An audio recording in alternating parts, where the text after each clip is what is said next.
Hello, I'm Michael Mann, and I'm going to talk about some of my films.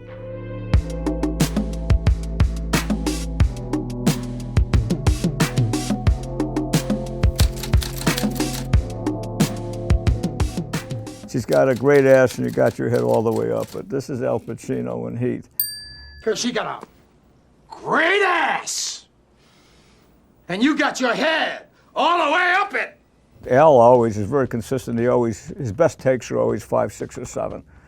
It's never the first 2 he's experimenting around, and then after 5, 6, or 7, you know, maybe there's a small change, but the best ones are 5, 6, and 7. And then after, he would deliver a take that was fantastic. We both loved it. He'd say, "Let me do a wild one." Sure, go ahead. And what that meant is that he'd be completely unplugged, have absolutely no idea what he was going to do, and just let it rip. Sometimes it was brilliant, and sometimes it was absolutely terrible. Often it was hilarious. Usually were great. And Azaria, this was his first day on the set. We were 3/4 of the way through shooting. I neglected to tell him that we had this habit of doing this, so none of this was written. And then Al flipped this guy down in a chair, cut loose. Hey, I don't know who the fuck you guys think you're pushing around. And that look of shock and amazement on Azaria's face is because we're going completely off the script into something, totally wild. He has the powerful energy, and it's the key component in his character. But the specific visual of him doing some blow off a dagger he carried in the small of his back was too strong a message and detracted from that energy and that kineticism that he had naturally, so that's why I got rid of it. We shot it, I just took it out. I wear $150 slacks, I wear silk shirts, I wear an $800 suit, I wear a gold watch, I wear a perfect D flawless 3-carat ring. I change cars like guys change their fucking shoes. That's Jimmy Caan coming on to Tuesday Weld in Thief. I wear a gold watch. I wear a perfect D flawless 3-carat ring. I change cars like other guys change their fucking shoes. He became this character. He could shoot like him. He could use a burning bar and open a safe. He could drill through and into the lockbox. And everything he does in the film, Jimmy came to be able to do as part of the whole kind of curriculum that we did going into it. So it was such a total immersion. And then he's a fantastic, fantastic actor. He's brilliant as Sonny Corleone. But this is all only Jimmy and Jimmy's identity. And then he was surrounded by the people who it was actually all based on. Who told you your incompetent little fingers have the requisite skills to edit me? It's me imitating Chris Plummer as Mike Wallace in Insider. Who told you your incompetent little fingers have the requisite skills to edit me? He came to the film because I'd always wanted to work with him since he was almost a nascent movie star in the late 60s, early 70s. And the office that he's in, we actually had a janitor go into 60 Minutes and photograph the office, so the set we built was an exact duplicate of 60 Minutes. I'm a fiend for mojitos. Miami Vice. A fiend for mojitos. It was the second film I shot on digital. The first was Collateral. I wanted to see LA the way LA looks at night to the naked eye. And the idea on Miami Vice was to go a completely different way into very saturated primary colors. And we were in Uruguay duplicating Havana.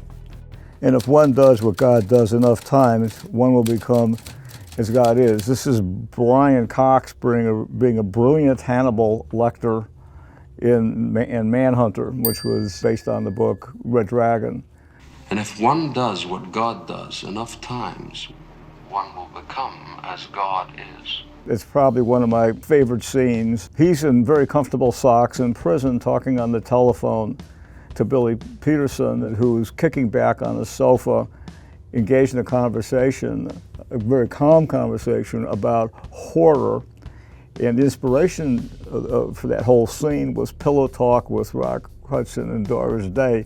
And that's exactly what it was. They're doing kind of pillow talk, but the intentional contradiction between the content and both composition and the blocking. I thought what Brian Cox did was quite stunning. The other Lecktor and John Demme's film, in its own way, was different. The inspiration for wanting to do this came from a lot of investigation of serial killers prior to me encountering Red Dragon.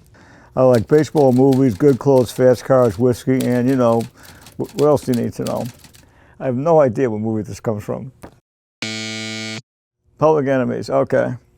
Johnny Depp is John Dillinger in Public Enemies. I like baseball, movies, good clothes, fast cars, whiskey, and you. What else you need to know?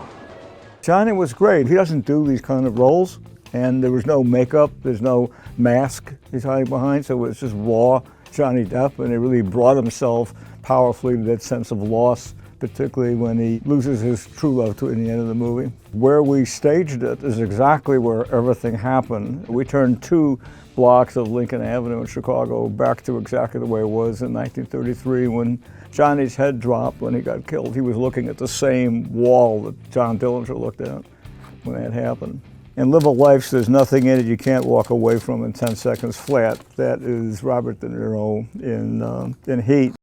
And Live a Life, so there's nothing in it you can't walk away from in 10 seconds flat. Oh, well, LA Takedown is Heat. So it's the same script. Sorry. Don't let yourself get attached to anything you are not willing to walk out on in 30 seconds flat if you feel the heat around the corner. Well, I would change from 10 seconds to 30 seconds. I gave him more time to figure it out before he leaves. It's a doctrine of non-attachment. And what's significant about it is that when De Niro deviates from it with Amy Brenneman and is attached, then his whole navigation gear is dissipated, and then he's vulnerable to the seduction of going for Waingro, which is what Al Pacino had set up, and that's the flaw. See how this works. The more you buy, the more we talk. The better you buy, the better I talk. But if there's no more buying, I know this line of dialogue, and I do not remember what this is from. Tokyo Vice, okay. See how this works is the more you buy, the more we talk. And the better you buy, the better I talk.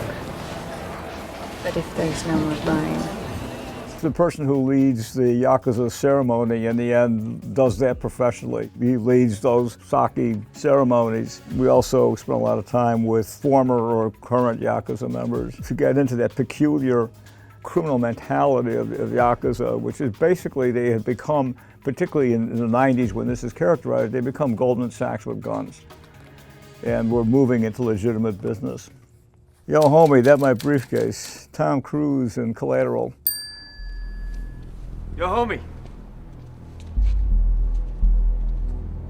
That my briefcase?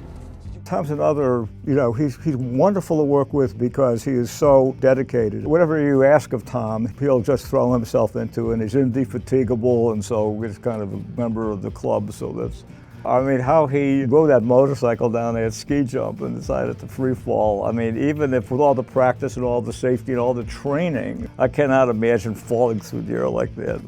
He knows I'm great, he will fall in eighth. That's Will Smith from Ali. He know I'm great, he will fall in 8.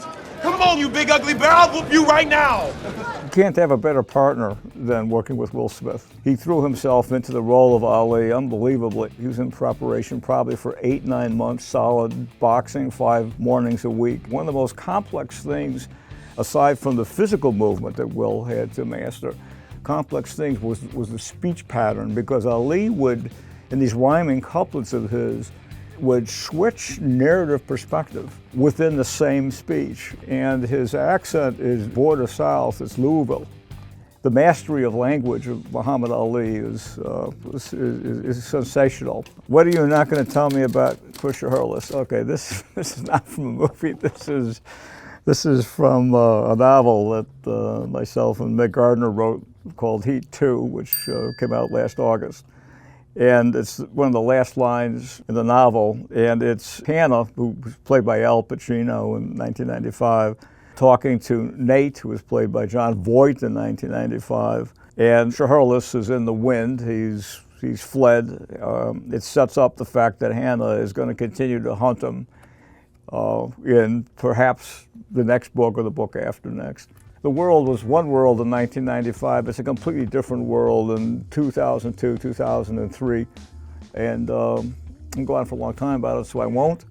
But it's taking it, it's almost taking it, what Heat was, it's almost taking it into, in a way, kind of near future or outer space, if you like. That was the ambition behind the novel.